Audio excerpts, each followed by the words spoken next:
What's going on, everyone? It's time for another horror slasher film review. Today we're going to continue on with the Friday the 13th franchise with Friday the 13th, the final chapter, or also known as Part 4. Yeah. It was released by Paramount Pictures April 13th, 1984. It's written by Barney Cohen, produced by Frank Mancuso Jr., and directed by Joseph Zito, who did films like The Prowler, Invasion USA, Red Scorpion, and Missing in Action. This had a budget of $1.8 million. So this is the fourth film where they try to kill off Jason, and yeah, it's interesting.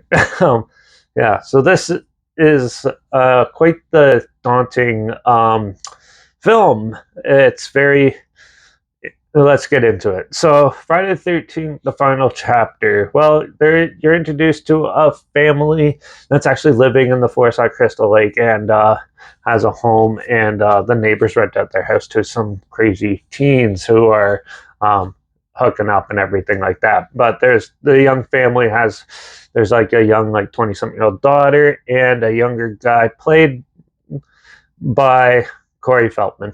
and yeah, and he is basically they're just trying to live their lives, and as once the killings start happening in this film, there is a lot of brutal craziness that ensues. So Jason comes in, starts targeting these two properties and killing off people one by one, and it gets pretty brutal. There's some really good kills in this movie. There is a lot of kills in this movie. There's some pretty fun characters. Every character you care about, they're so well written. Each one has its own purpose for the story. It's not just cannon fodder for the killer. They tried to make it as realistic as possible, and a lot of thought went into this. And yeah, even the way they try to kill off Jason in this movie was actually pretty creative. The effects are really good in this. It's like top tier Tom Savini effects, and overall, especially in the opening scene where he's in the morgue and he kills off the morgue tenants, I guess you could call them. There's like he slits a guy's throat and twists the head back all in one shot, and it looks so good in that. Even like the torso being stabbed and pulled up was really well done. I really love the kills in this. This is definitely top tier slasher.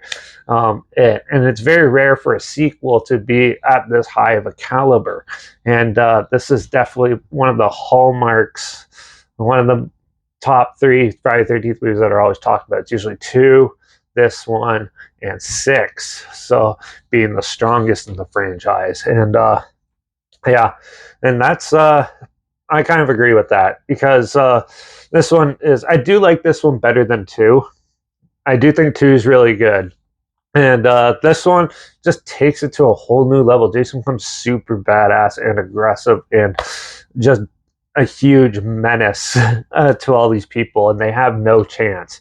And the way they have to try to take him out is actually pretty clever and pretty well done. It was a pretty well thought out slasher film. It's still a slasher film, so there's nothing really new. It just really plays with the dark and shadows, where they try to make it actually a little more scary and creepy in the feeling.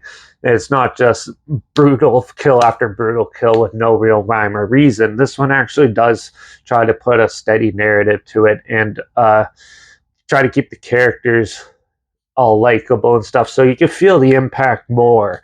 And it does it so well. It's just a really well written, well done film. The cinematography and music are obviously really good as well. The only thing is, it's a standard slasher film, so you don't really get anything new, but you definitely get top tier of what we've seen before, and it just works real well. So I don't really have anything else to say about it. So Friday the 13th, the final chapter, is definitely one of my favorite ones in the whole franchise. I'm gonna give this one a 4.5 out of 5. It's really good, and yeah. But if you want to check it out, I'm not sure where it's streaming, so I'll link the trailer down below, like always. Also, make sure you check out my Instagram, that's linked down below. That's where I post clips of films I'm going to review in the future. All my stories, you put the film title in there, and some history thing in there as well. Also, my Letterbox down below, JP Reviews. That's where I post my first starting after watching the films. It's down there, and also my Twitter's down there at reviews_Derek. So follow me on those platforms. Stay in loop with this channel. Like this video, share it some more people. Wherever, comment your opinions of the film down below if you have any. If you have any films or film franchise in any genre, and on any stream service they want to hear my opinions on in the future, comment those down below too. And let me know what your favorite Friday the 13th film is as well. Also, make sure you subscribe. Hope you find something weird, obscure, and odd they probably never thought of checking out together. And also share my opinions on popular films that come out, classic films, and reviews on other things as well. And don't forget to ring that bell because, well, we're going to take a break from the Friday the 13th franchise and jump into one where I've reviewed pretty much every one of them except for the 2016 one, and the newest one, which I'm going to do now, which is Ghostbusters. We're going to review Ghostbusters Frozen Empire in the next review, so make sure you tune in for that. And yeah, watch out for all those crazy homicidal killers out in the forest, and especially people named Jason. They're always crazy, and I guess I'll see you all in the next review. So until then, cheers!